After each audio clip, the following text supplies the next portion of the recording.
시편 17편 3절입니다.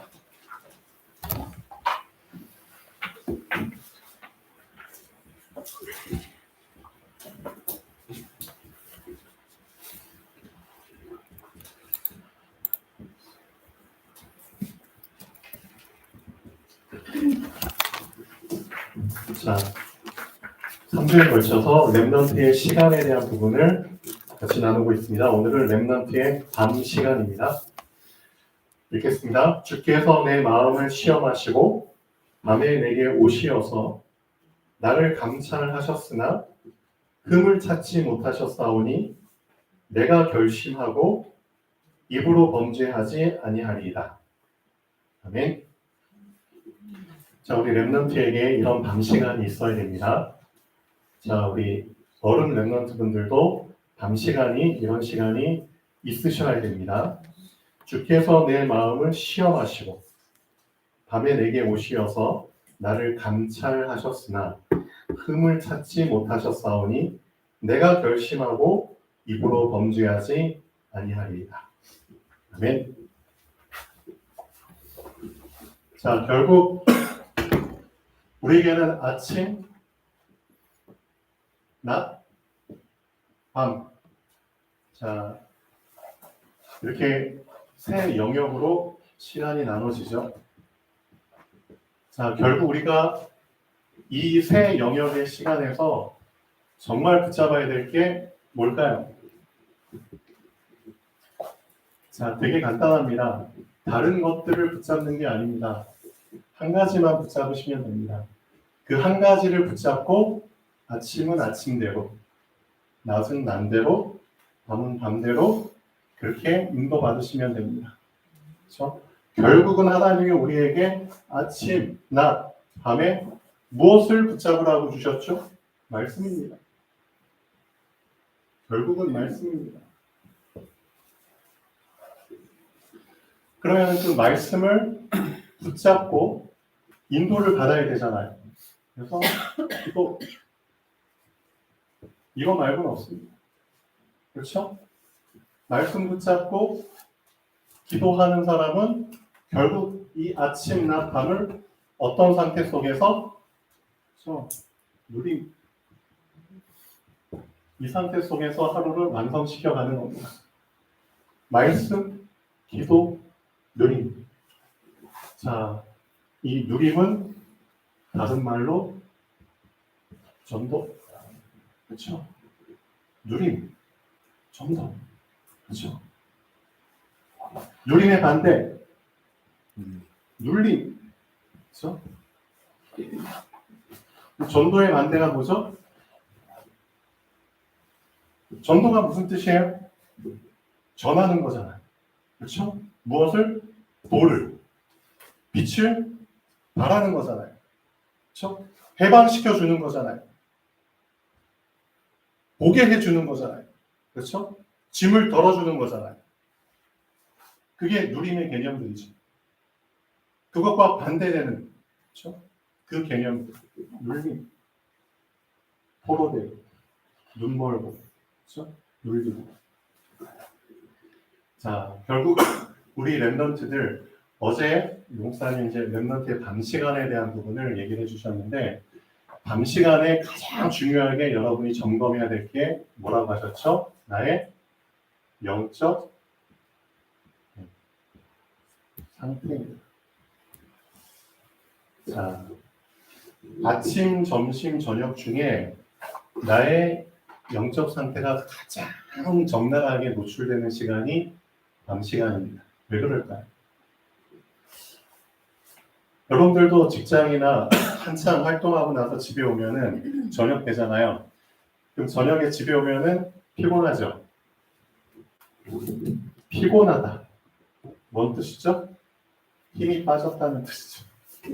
뭔가 소진됐다는 거잖아요.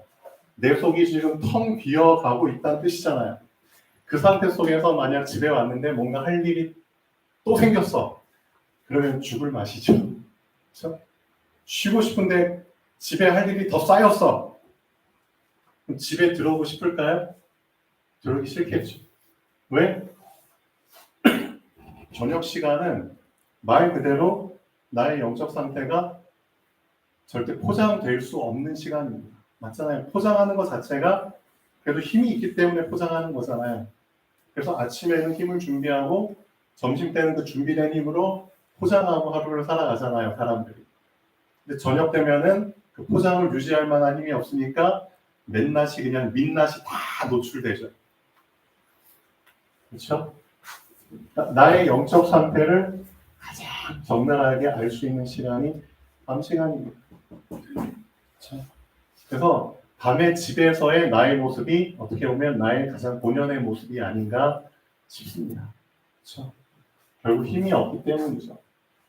그러면 그 나의 영적 상태를 오늘 시편 17편 3절 보니까 뭐라고 나와 있죠? 하나님이 밤에 결국은 내 마음을 시험하시고 밤에 내게 찾아오셨다는 거죠. 왜?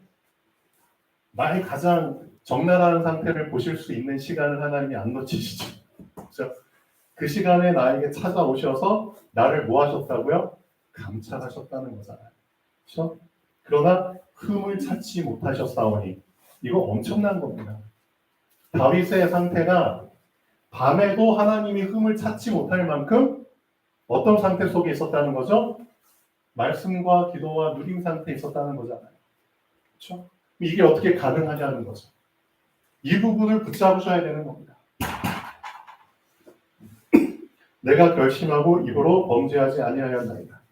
자, 그러면 하나 여러분 붙잡으셔야 될 게 있습니다.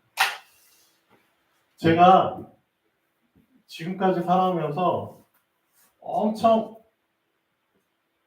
착각 속에서 살아오고 있었구나라는 것을 알게 됐거든요.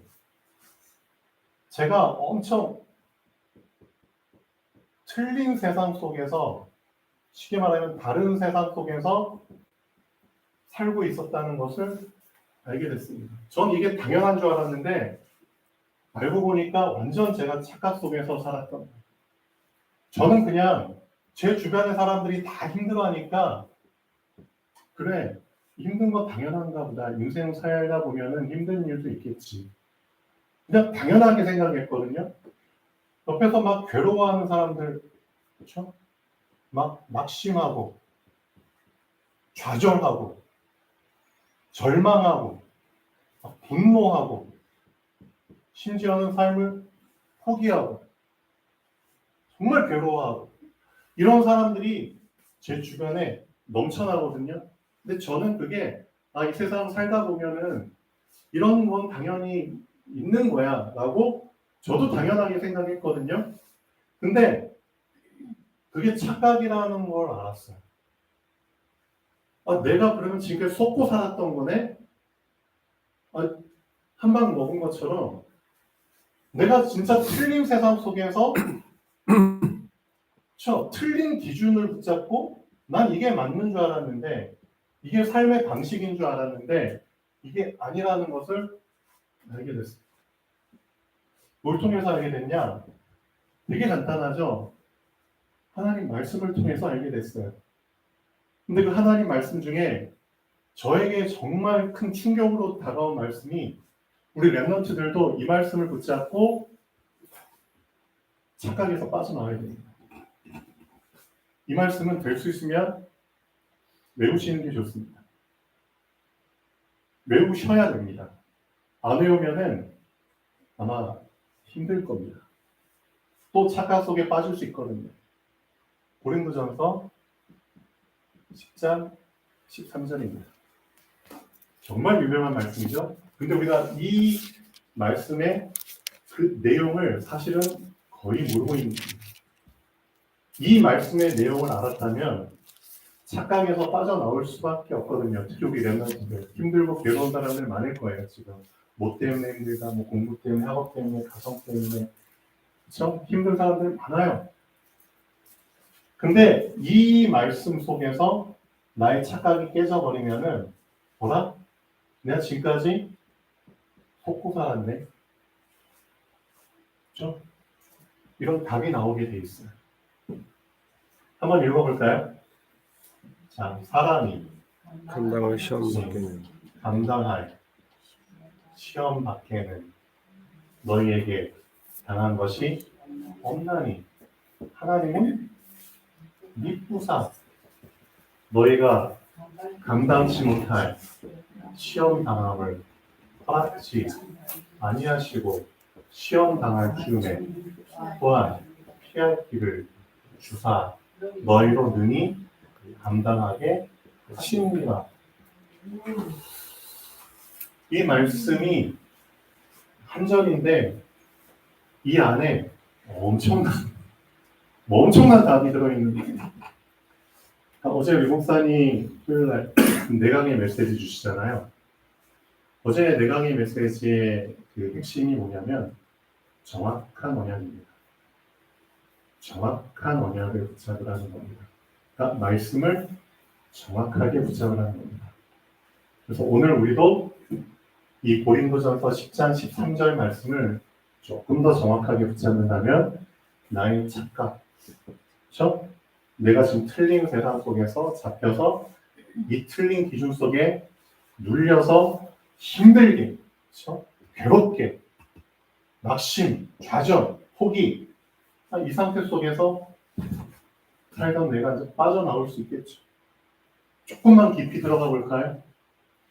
사람이 감당할 시험 말고는 너희에게 당한 것이 없다. 무슨 뜻이에요? 사람이 감당할 수 있는 시험만 너희에게 허락이 됐다는 거예요. 근데 많은 사람들은 이렇게 생각하죠. 왜 나에게 이런 일이 왔습니까? 왜 나에게 이런 일들이 생겼습니까? 그 질문을 한 이유가 뭐죠? 감당할 수 없다는 거잖아요. 왜 나에게 이런 힘든 일들이 찾아옵니까? 정말 죽고 싶습니다. 그런 고백을 할 만큼 사람들한테 이런 일들이 많이 찾아오거든요. 사실은 그게 착각입니다. 왠지 아세요? 이 고린도전서 10장 13절 말씀의 가장 핵심적인 부분이 뭘까요? 사람들이 이걸 놓쳐서 사실은 내가 감당할 수 없는 일들이 찾아왔다고 착각하는 겁니다. 뭘 놓쳐서 그렇죠? 결국은 이 한 단어입니다. 하나님은 미쁘사스. 이걸 놓쳐서 그래요. 하나님은 신실하사. 하나님은 믿어도 되는 분이야. 그렇죠? 나의 모든 것을 맡기고 의지해도 되는 분이야. 이게 하나님은 미쁘사라는 뜻이잖아요. 신실하신 분이야. 결국 하나님과 나 사이에 이 신뢰의 관계가 형성되지 않으면, 그렇죠? 가장 중요한 밑바닥에 구멍이 난 상태라고 했잖아요. 나의 가장 근본 밑바닥에 구멍이 생기면 그 사람은 그렇죠? 그릇 자체의 부실을 못하는 그렇죠? 이미 그릇이 아닌 겁니다. 밑바닥이 깨진 것이 무슨 그릇입니까? 조금이라도 채울 수 있는 게 그릇이잖아요. 가장 밑바닥이 뚫려버렸는데 이게 무슨 그릇입니까? 그렇죠? 결국 사람 자체가 하나님과 인간 사이에 미쁘심, 그렇죠? 신뢰 관계가 형성되지 않으면은 사람이 감당할 시험 자체가 없는 거예요. 그렇죠? 애초부터 감당을 못할 수밖에 없는 겁니다. 맞잖아요. 그렇게 생각 안 하세요?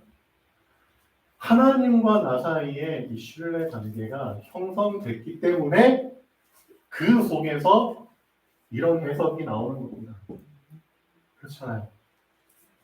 잘 보세요. 하나님은 미쁘사 감당치 못할 시험 당함을 허락을 안 하신다고 나오시잖아요. 그렇죠? 감당치 못할 시험을 허락을 안 해주죠. 왜 그렇죠?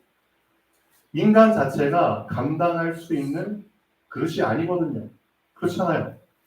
감당할 수 없는 놈에게 너 그 이상을 감당해야 돼. 그렇게 해주셨다는 것 자체가 인간은 절대 불가능한 존재라는 사실을 하나님이 부인하시는 꼴이 돼버리는 거잖아요. 맞잖아요. 하나님은 절대 가능한 분이고 사람은 타락한 이후부터 절대 불가능한 존재, 완전 타락, 완전 불가능한 존재. 그렇죠? 그런 존재가 되버렸는데 그 존재에게 뭔가 기대하시고 그 이상의 것을 뭔가 바라시고 그걸 해내라고 뭔가를 맡기신다? 그거 자체가 이미 틀린 거잖아요.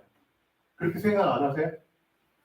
그러니까 감당치 못할 시험 당함을 허락 자체를 안 하시는 게 당연한 겁니다. 그렇죠? 근데 많은 사람들은 다 힘들다 그래. 감당할 수 없다 그래. 왜 그렇죠? 하나님과의 신뢰 관계 자체가 깨져버렸기 때문에 그런 착각 속에서 해석하는 겁니다. 근데 있잖아요. 진짜 하나님과 나 사이의 신뢰 관계가 형성돼 버리면은 요셉 보십시오. 요셉 보세요. 일반 사람들이 볼 때는 절대 감당할 수 없는 그 정도 수준의 시험인데도 어려움인데도 고난인데도 불구하고 감당해 버리잖아요. 그게 어떻게 가능하죠? 가능하죠. 왜? 하나님과의 신뢰 관계 속에서는 하나님이 감당 못할 시험 당함을 허락을 안 하시거든요. 그러니까 이미 요셉과 하나님 사이에 신뢰 관계가 형성됐다? 그럼 요셉에게 오는 모든 것들은 다 감당할 수 있는 일들입니다. 이해되셨나요? 그게 하나님과의 신뢰 관계 속에서 나오는 누림입니다. 힘입니다. 그렇죠? 그 어떤 것도 감당 못할 게 없는 거예요. 또 더 엄청난 거, 시험 당할 즈음에 그럼 어떻게 감당할 수 있느냐? 우리 목사님 말씀하셨잖아요. 하나님은 문제를 주실 때 뭐도 같이 주신다? 답도 같이 주신다. 문제와 답은 같이 오는 거예요. 왜? 이 말씀을 근거로 보십시오. 시험 당할 즈음에, 시험이 올 때쯤에 피할 길도 같이 주시는 거예요. 맞죠? 시험 당할 즈음에 피할 길을 내사 너희로 능히 감당하게 하십니다. 이 엄청난 삶의 비밀이 어디 속에서 나오는 거예요? 하나님과 나와의 신뢰 관계 속에서 나오는 거예요. 그러니까 결국 나 힘들어. 나 낙심하고 좌절하고 포기하고 분노하고 짜증나고 괴롭고 막 별 생각이 다 들어. 그 사람은 뭐가 안 된 거예요? 신뢰 관계가, 그렇죠? 신뢰 관계가 형성이 안 된 거예요. 그렇죠? 그 사람은 아무리 작은 걸 갖다 줘도 뭐 크고 작고 그런 걸 상관없이 사실은 다 감당 못해요. 미안하지만. 감당할 것처럼 보이지만 시간 지나면 그 작은 것도 감당 못하고 있잖아요. 그 증거, 아주 작은 염려 하나가 내 속에 들어와서 나를 헤집고 다니잖아요. 맞잖아요. 아주 작은 짜증 하나가, 아주 작은 미움 하나가, 아주 작은 오해 하나가, 그렇죠? 사람에 대한 아주 작은 오해예요. 그게 하나가 내 속에 딱 박혀버리니까 그게 영양분을 무럭무럭 먹고 가시떨기처럼 자라가지고 내 머릿속을 완전히 휘집고 다니잖아요. 그렇게 생각 안 하세요? 사람이라는 게 하나님과의 신뢰관계가 형성 안 되면 어떤 시험이든 감당 못합니다. 미안하지만.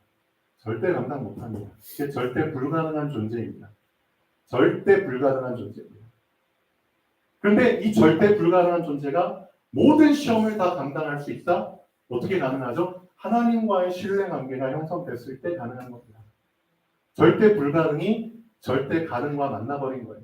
그래서 감당치 못할 시험이 없다는 뜻입니다. 말씀 속에 이 엄청난 삶의 비밀, 렘넌트의 아침, 낮, 밤의 비밀이 들어있다니까요. 그래서 하나님의 말씀을 한 절이라도 제대로 붙잡고 그 속에 깊이 들어가서 그 의미를 소화하는 그 시간을 가지라는 겁니다. 가장 좋은 시간이 아침. 맞잖아요. 아침에 일어나서 뭐 할 겁니까? 렘넌트는 남들보다 조금만 더 10분이든 20분이든 조금만 더 일찍 일어나서 하나님의 말씀 붙잡고 그 속에 깊이 들어가라는 거예요. 그렇죠? 말씀 붙잡고 깊이 이 말씀 한 절 한 절이 이런 엄청난 의미들을 갖고 있는데 이 의미들을 내가 진짜 붙잡고 깨닫고 깨달았다. 이 깨달았다는 의미가 이게 이렇게 영적으로 재해석됐다는 의미가 어떤 의미인 줄 아세요? 여러분이 원해서 깨달음이 있나요? 여러분이 하고 싶다고 깨달아지나요? 천만의 말씀입니다. 말씀에 대한 깨달음은 내가 하고 싶다고 되어지는 게 아닙니다. 왠 줄 아세요? 말씀에 있어서만큼은 깨달음을 주시는 분이 따로 있기 때문입니다. 그 일을 하시는 분이 따로 있기 때문에 그분이 그 일을 하지 않으시면 절대 말씀에 대한 깨달음은 없습니다. 스스로. 그 일을 하시는 분이 이런 별칭을 갖고 계신 분입니다. 네, 상담자. 상담자라는 별칭을 갖고 계신 분입니다. 이 상담자라는 뜻이 바로 보혜사입니다. 네. 보호하시고 은혜 주시고 가르치신다. 이게 헬라, 히브리, 저도 알았는데 파라클레이토스인가요? 그 원뜻이 상담자라는 뜻이라고 하더라고요. 그러니까 그리스도께서 성령 하나님에 대해서 보혜사라고 표현하셨잖아요. 그 보혜사라는 의미가 상담자라는 뜻이다. 그렇죠? 도대체 우리 사람과 하나님이 뭘 가지고 상담을 하시죠? 그게 요한복음 14장이잖아요. 16, 17, 26, 27절. 내가 아버지께 구하겠으니 그가 또 다른 보혜사를 주사 어떻게 하시겠다고요? 내가 너희에게 말한 모든 것을 깨닫게 하고 생각나게 하시고 가르쳐 준다고 했어요. 결국 성령께서 나와 뭘 가지고 상담하시는 거죠? 말씀을 가지고 상담하시는 거예요. 말씀을 가지고 나를 깨닫게 하시는, 그렇죠? 그게 성령께서 하시는 주된 사역입니다. 성령께서 뭔가 역사를 하시고 신비적으로 막, 그렇죠? 능력을 행하시고, 그거는 성령의 부수적인 사역이죠. 실제 성령의 메인 사역은 상담입니다. 알고 계셔야 됩니다. 그래서 여러분 안에 성령께서 계시잖아요. 그럼 성령께서 실제 여러분 안에서 어떻게 일하신다고요? 말씀을 깨닫게 하신다. 그러니까 여러분 안에 이 하나님의 말씀에 대한 깨달음이 없으면 성령께서 일을 안 하시는 거죠. 안 하시는 걸까요? 못 하시는 걸까요? 둘 중에 하나겠지. 안 했습니다. 왜 안 하실까요? 그 이유, 하나님과의 신뢰 관계가 맞아요. 형성이 안 됐기 때문입니다. 결국은 그거예요. 밑바닥에 구멍이 메꿔지지 않은 상태에서는 아무리 하나님께서 위의 것을 부어주셔도 소용이 없습니다. 아무리 깨달음을 주셔본들, 그렇죠? 뭐라고 나와 있죠? 말씀이 나에게 떨어져 본들, 그렇죠? 새 나가잖아요. 이게 무슨 표현이죠? 날아가는 새가 와가지고 먹어버리잖아요. 내 안에 채워지지 않는 겁니다. 새 나가거나 누가 가져가거나 그렇게 돼버린다니까요. 그래서 우리 랩런트들은 가장 근본적인 부분부터 세팅을 시켜야겠죠. 이게 뭐죠? 하나님과의 신뢰관계. 이게 되어져야 됩니다. 이 하나님과의 신뢰관계가 되어지면은 그렇구나. 절대적으로 하나님을 신뢰한다? 그러면은 랩런트 7명의 삶이 당연하게 보이는 거예요. 당연하게 보이는 거예요. 뭐라? 요새 구덩이에 빠졌네. 형들이 조만간 뭔가 좀 상태가 더 안 좋아지면 요셉을 막 죽일 것 같은. 그렇죠? 그 위협적인 분위기였잖아요.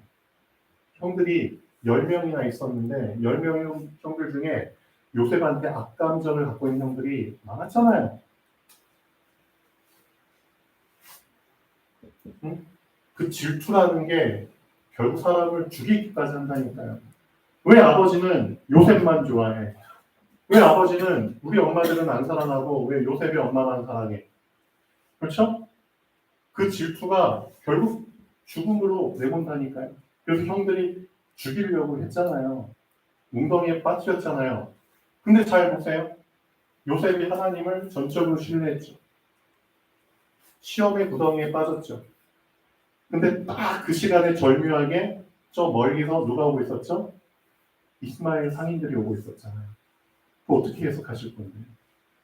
만약 상인들이 안 왔으면 상인들이 안 왔습니다. 근데 하나님께서 시험 당할 즈음에 또한 피할 길을 내사.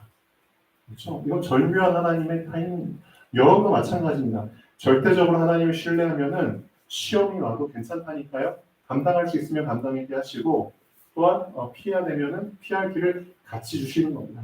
그렇죠? 이스마엘 상인이 오니까 형들의 상태가 갑자기 바뀌어버리죠.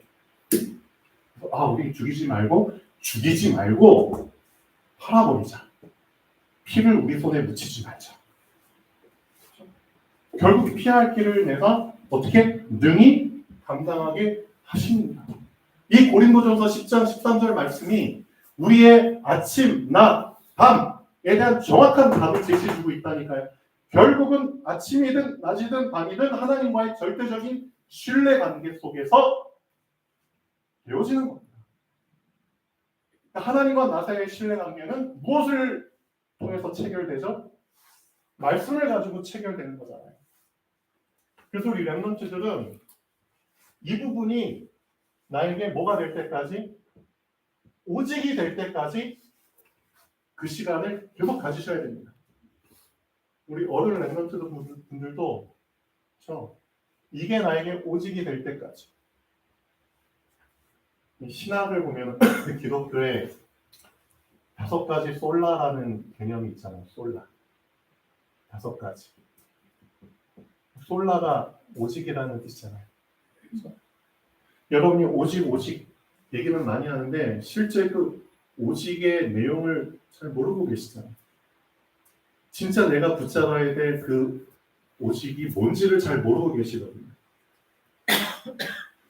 근데 우리 신앙의 선조들이 우리가 붙잡아야 될 5가지 오직을 정리를 해주셨거든요. 진짜 여러분이 정확한 말씀을 붙잡고 이 말씀 속에 들어가면은 그 속에서 내가 붙잡아야 될 오직들이 하나씩 잡히게 됩니다. 첫 번째, 오직 말씀, 오직 성경. 이게 가장 먼저 잡히게 됩니다. 그래서 이제 솔라 스크립투라라는 표현을 하잖아요. 솔라 스크립투라. 오직 성경, 오직 말씀. 그렇잖아요. 왜? 하나님은 인간에게 관계를 형성하기 위해서 주신 게 말씀이거든요. 그래서 말씀이 하나님과 인간 사이의 계약인 겁니다. 그렇죠? 계약이 말씀으로 체결된 건데 어떻게? 오직 믿음으로. 그렇죠? 결국 이 말씀의 계약이 어떻게 체결된다고요? 믿음으로 체결되는 겁니다. 그렇죠? 그래서 하나님은 믿부사. 그렇죠? 이 신실하신 하나님을 내가 신실하게 붙잡는 겁니다. 오직 믿음으로 체결됩니다. 이게 내 힘으로 되냐? 아니죠. 오직 은혜로. 맞잖아요. 절대 불가능한 상태 속에 빠진 내가 무슨 일만에 힘이 있어서 하나님과의 계약이 체결되냐고. 아니죠. 오직 은혜로. 불가항력적인 은혜라고 하잖아요. 내 것은 단 1%도 포함이 안 됐다는 뜻이잖아요. 그러니까 그 구원은 내가 선택해서 내 의지로 내 편에서부터 되어진 게 하나도 섞이지 않은 게 구원입니다. 그렇죠? 그래서 구원은 내가 받고 안 받고 내가 받았다가 끊고 절대 그런 개념이 들어갈 수가 없는 겁니다. 구원은. 맞잖아요. 그래서 이런 개념 속에서 철저히 하나님이 선택하셨고 하나님이 오셨고 하나님이 체결해 주신 거기 때문에 그렇죠? 하나님이 나를 건져 주신 거기 때문에 구원은 절대적으로 하나님의 것입니다. 그래서 한 번 정확하게 구원받아 버리면 그 구원은 영원한 겁니다. 내가 아무리 별집 속에 다 있다 할지라도 그런 것들 때문에 구원의 개념 자체가 흔들린다? 그 자체가 구원을 이해 못한 사람입니다. 미안하지만 알고 계셔야 됩니다. 그러니까 절대 여러분 구원은 흔들릴 필요가 없습니다. 왜? 나에게서 시작되는 게 아니거든요. 나는 계속 흔들려도 돼요. 왠 줄 아세요? 나를 붙잡고 계신 분이 계시기 때문에, 그렇죠? 그분이 나를 놓지 않는 이상 난 계속 흔들려도 상관이 없는 거예요. 근데 나를 붙잡고 계시지만 흔들리면 누가 힘들죠? 내가 힘들죠. 내가 힘들죠. 그러니까 내가 안 힘들게 살려면은 나도 하나님을 붙잡으시면 돼요. 그렇죠? 그게 누림이에요. 그렇죠? 구원은 받았지만 하나님이 나를 잡으셨지만 내가 하나님을 안 붙잡으면은 나는 그냥 힘들게 사는 거예요. 흔들리면서 수고하고 무거워지. 그렇죠? 그러니까 좀 누리면서 살고 싶으면은 말씀 붙잡으라고 해요. 믿음. 그렇죠? 그러면 되게 간단한 거예요. 그러니까 쌍방의 계약이 서로 맞부딪힐 때 그때 편안하게 누리면서 살 수 있는 거죠. 그러니까 제가 아까 말씀드렸잖아요. 제가 되게 속았다는 거. 진짜 속았다는 거. 진짜 말씀에는 이런 삶이 나와 있거든요. 이게 진짜 성경에서 말하는 하나님 나라에 속한 자의 삶입니다. 진짜 하나님과의 신뢰관계가 형성이 되면은 힘들고 좌절하고 낙심하고 포기하고 절망하고 뭐 짜증내고 원망하고 분노하고 그럴 일이 전혀 필요가 없거든요. 맞잖아요. 감당치 못할 시험 자체가 나의 허락이 안 됐다고 하잖아요. 그렇죠? 이런 것들이 올 때 피할 길도 같이 주신다고 했잖아요. 그렇죠? 실제 애굽의 10가지 재앙이 왔을 때 이스라엘 백성은 고센 땅에서 10가지와 상관없이 살았잖아요. 그거 어떻게 설명하실 건데? 지금 우리도 마찬가지라니까요. 10가지 재앙 속에 이 세상 속에 우리가 살고 있지만 분명히 하나님께서 성령께서 상담자로 보혜사로 보호하시고 은혜 주시고 지켜주시고 가리키시면서 우리를 확실하게 차단시켜주고 계시잖아요. 그건 어떻게 설명할 거예요? 그렇죠? 나랑 전혀 상관이 없는 걸 나는 내가 상관이 있는 것처럼 착각하고 살았다니까요. 그렇죠? 그걸 깨라는 겁니다. 깰 수 있는 방법은 하나밖에 없습니다. 하나님과 나 사이에 신뢰관계입니다. 그래서 하나님은 신실하시기 때문에 신실하신 하나님을 그냥 붙잡으시면 됩니다. 그래서 오직 말씀 성경입니다.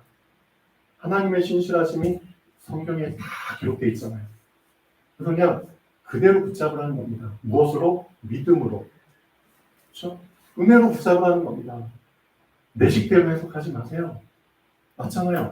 내 수준대로 해석하지 마세요. 이해되는 거는 붙잡고 이해 안 되는 거는 버리고 천만의 말씀. 그거 되게 위험한 겁니다. 그래서 중세시대 때 그런 학파들이 많이 생겼잖아요. 성경을 그냥 역사학적으로만 본다. 성경 역사학파들. 그렇죠? 그러니까 역사적으로 우리가 이해되고 역사적으로 그냥 자료가 남은 것들만 우리는 인정하겠다는 거죠.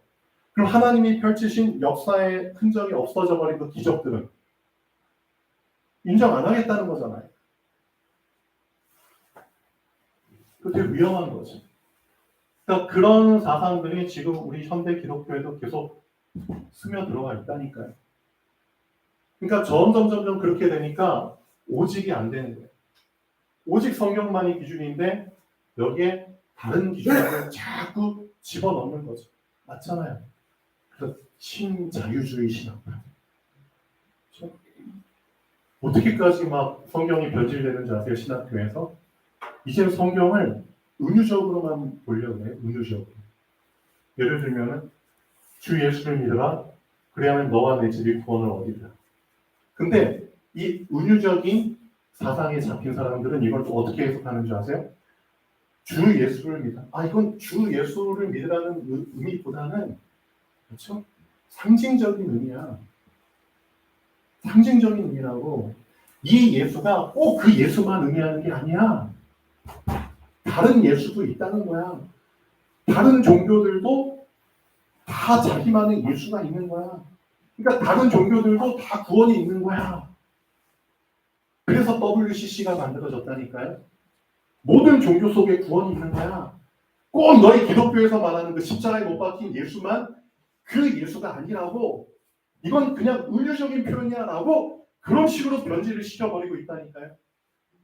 되게 무서운 겁니다. 그래서 오직 성경, 오직 말씀, 이게 나의 오직 기준이 되지 않으면은 그런 쪽으로 다 빠져들어 버린다니까요. 그래서 여러분의 오직의 기준은 5가지로 정리가 되어야 됩니다.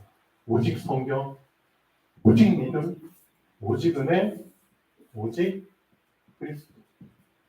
그렇죠? 오직 그리스도입니다. 그리스도로 오신 오직 예수. 그렇죠? 그래서 우리 결말은 오직 하나님께 영광. 이 5가지가 우리의 오직의 내용이 되어야 되는 겁니다. 맞죠? 여기 렘넌트들도 제대로 하나님과의 언약이 체결돼야죠. 그게 정확하게 언약이 체결된 사람이잖아요. 언약이 정확하게 체결됐을 때 하나님이 어떤 마음과 생각을 집어넣으시죠? 야, 너 나를 좀 신뢰해봐. 내가 어떤 하나님인지 제대로 좀 알아봐. 그래서 유목사님이 계속 393에 대한 얘기를 우리 렘넌트들한테 집어넣는 이유가 이게 시작이거든요. 처음에 3이 뭐라고요? 성삼위 하나님이잖아요. 하나님에 대해서 제대로 알아봐. 그리고 그 하나님과의 계약이 체결됐다는 게 얼마나 엄청난 충격적인 역사적인 사건인지를 너가 알아야 돼. 너가 누구하고 계약을 체결했는지 알았다면 넌 잠도 못 잘 거야. 진짜 창조주와 계약을 체결한 거야. 그렇죠? 절대 불가능이 없는 모든 신실함 중에 신실함을 갖고 계신 그 창조주와 계약이 체결된 거야. 하나님은 믿부사. 그렇죠? 그 계약이 체결이 됐다면은 하나님이 너에게 감당치 못할 시험 자체를 허락 자체를 안 하시는 거야. 너가 하나님과의 신뢰가 깨졌기 때문에 착각 속에서 그렇죠? 나 힘들어. 나 감당 못할 것 같아. 죽을 것 같아. 그런 식의 말을 하는 거지. 진짜 하나님과의 신뢰 관계 속에서 계약이 체결됐으면은 감당치 못할 시험 자체 허락을 안 하신다니까. 그리고 감당할 수밖에 없게끔 거기에 딱 맞는 PRP를 주신다니까. 그게 정확하게 우리 렘넌트들한테 세팅이 돼버리면 렘넌트들의 아침, 낮, 밤은 이미 정복한 겁니다. 이미 정복한 하루입니다. 맞잖아요. 하나님과의 절대적인 신뢰관계. 이것만큼 중요한 게 어디 있는데. 그래서 성경에서는 하나님은 계속 얘기하고 계시잖아요. 뭘 구약에서 가장 강조하셨죠? 두려워하지 마. 놀라지 마. 떨지 마. 내가 너와 함께하게 맞습니다. 그거예요. 결국 신뢰관계라니까요. 내가 너와 함께. 내가 너와 함께. 그래서 구약의 말씀이 육신을 입고 성취가 되어버렸잖아요. 임마누엘. 그 성취가 이제는 실제성으로 우리 안에 계시잖아요. 성령. 그러니까 성삼위 하나님이 다라니까요. 이 성삼위 하나님을 놓쳤기 때문에 그런 착각 속에서 그런 말을 하는 거죠. 그리고 렘넌트들은 이제 거기에서 그 세상 속에서 그 세계 속에서 빠져나와야 됩니다. 그거는 불신자들의 세계입니다. 그건 불신자들의 말들입니다. 힘들어, 어려워, 포기할 거야, 절망, 낙심, 짜증나. 그건 불신자 세계 속에서 포용되는 말들이에요. 거기서 빠져나와서 하나님의 세계 속에 들어가면은 그런 말들 자체가 없습니다. 맞잖아요.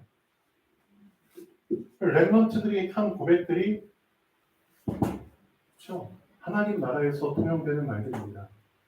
맞잖아요. 요셉 이런 말 하잖아요. 응? 당신들이 나를 판 것이 아니에요. 절대적 신뢰가 있습니다. 하나님이 날 미리 보내시는 이런 영적인 해석이 어떻게 나오냐고요. 세상에서 빠져나왔기 때문에 가능한 말들이잖아요. 이거 오직 5가지가 나에게 진짜 오직으로 세팅되셔야 됩니다. 이건 진짜 여러분에게 이게 각인되셔야 됩니다. 각인의 시간표에 오직이 있거든요. 그렇죠? 5가지 오직을 진짜 각인시키십시오. 아침에, 낮에, 밤에 이 5가지 오직이 그렇죠? 계속 고백되는 가운데 하고 살아보시라니까. 그렇지. 남들이 뭐라고 해본들 짓걸어본들 나는 오직 성경이야. 네가 뭐라고 얘기해본들 내 기준은 오직 성경이야. 넌 너 돈 자랑하고 너 능력 자랑하고 너 뭐 자랑하고 너 배경 자랑하지만 나는 오직 믿음이야. 그렇죠? 난 오직 은혜야. 응? 넌 네가 믿고 있는 게 있겠지만 난 오직 그리스도야. 넌 널 위해서 살지만 너가 영광 받기 위해서 너 자리를 높이지만 나는 오직 하나님께 영광이야. 그렇죠? 이게 하나님 나라 백성의 당연한 고백들, 당연한 언어들이잖아요. 이런 부분들이 렘넌트의 아침, 낮, 밤 시간에 확실하게 고정되면 그 렘넌트의 하루는 성공할 수밖에 없죠. 맞죠? 이 고정이 안 돼서 그런 거죠. 조금 더 고정될 수 있는 시간을 일찍 가지라는 겁니다. 아침에, 낮 시간에도 한참 일에 빠져있지 말고 학업에 빠져있지 말고 잠깐 점심시간 주잖아요. 점심시간에 잠깐 빠져나가서 또 이 고백하라는 겁니다. 그러니까 그렇게 하다 보니까 누가 시키지 않았는데도 하루 몇 번 정시기도 하게 되죠? 3번 정시기도 하게 됩니다. 좀 당연한 거예요. 3번 하라고 해서 하는 게 아니라 하다 보니까 3번 하게 돼요, 진짜. 아침에, 점심에, 저녁에. 이게 늘어나면 5번까지 되겠죠. 이게 늘어나면은 계속 되겠죠. 그렇죠? 정시와 무시가 연결되는 그 시점이 오겠죠. 그 사람 진짜 24 속에 들어가겠죠. 24와 25가 만나는 그 시점이 오겠죠. 20소 속에 들어가면 안전하겠죠. 진짜 그 맛을 보시면은 영혼을 꿈꾸겠죠. 이미 경험한 자가 이렇게 정리해 주셨잖아요. 24, 25를. 그걸 위해서 딱 붙잡고 가라고. 그렇죠? 오직 유일성 재창조. 그렇죠? 딴 거 다 잘라버리고 핵심만 탁탁탁 해가지고 정리해 주셨잖아요. 각이, 뿌리, 재질. 그렇죠? 말씀, 기도, 전도. 이 3가지로 정리해 준 단어들이 계속 나오고 있잖아요. 그것들이 계속 나올 수밖에 없는 이유? 그거 유목사님이 만든 단어 아닙니다. 절대적으로. 착각하시면 안 됩니다. 많은 사람들이 그 단어 가지고 막 토를 달고 막 시비를 거는데 절대 그렇지 않습니다. 유목사님 안에 계신 상담가께서 정리해 주신 겁니다. 성령께서 정리해 주신 단어입니다. 해본 사람은 압니다. 그 속에 안 들어간 사람들이 그런, 그렇죠? 이상한 말들을 하는 거지. 전 절대적으로 인정합니다. 이 말들을. 21가지, 62가지. 진짜 성령 하나님께서 깨달음 속에서 정리해 주신 겁니다. 같은 성령을 받았다면은, 같은 성령의 흐름 속에 있다면은 절대적으로 인정할 수밖에 없습니다. 그래서 따라가는 겁니다. 그렇죠? 그러니까 이 하나님과의 절대적 신뢰 관계가 안 돼 있는 사람이 자꾸 딴지를 걸게 되겠죠. 어떻게 보면. 자, 기도하겠습니다. 전도자 하나님 정말 감사드립니다. 우리 렘넌트들의 하루 아침과 낮과 밤 시간이 오직 정확한 말씀 속에 있게 하여 주시옵소서. 그 속에서 하나님과의 절대적 신뢰 관계가 다시 한번 확립되게 하여 주시고 우리 렘넌트들이 오직 말씀 속에서 오직 이 5가지가 나에게 오직으로 붙잡혀질 때까지 성령 하나님께서 지키시고 도우시고 은혜 주시고 인도하여 주시옵소서. 감사합니다. 주 예수 그리스도 이름으로 기도합니다. 네, 돌아가시겠습니다.